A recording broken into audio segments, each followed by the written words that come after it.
Hello দর্শক, আসসালামু আলাইকুম। আশা করি সকলেই ভালো আছেন। দর্শক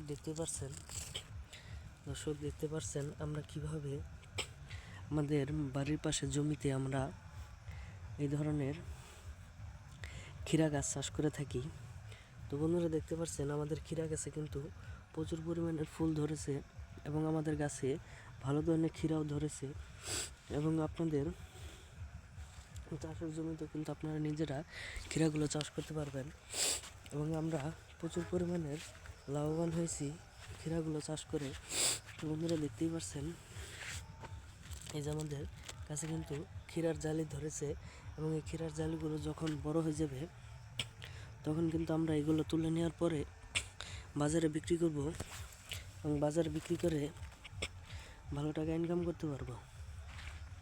তো বন্ধুরা, আপনারা যারা গ্রাম অঞ্চলে বাস করেন, বেকারত্ব জীবন কাটাচ্ছেন, তো বন্ধুরা আপনাদের বাড়ির পাশে প্রচুর পরিমাণের জমি পতিত পড়ে থাকে, সেইখানে আপনার হাল চাষ করে এই ধরনের ক্ষীরা গাছগুলো চাষ করে দিন। তাহলে বন্ধুরা আপনারা প্রচুর পরিমাণের লাভবান হতে পারবেন। তো বন্ধুরা, দেখতেই পাচ্ছেন যে আমাদের গাছেও কিন্তু প্রচুর পরিমাণে ক্ষীরা ধরেছে। তো দর্শক, আমাদের ভিডিওটি ভালো লাগলে অবশ্যই চ্যানেলটি সাবস্ক্রাইব করে দিবেন। ধন্যবাদ সকলকে, সকলে ভালো থাকবেন। আসসালামু আলাইকুম।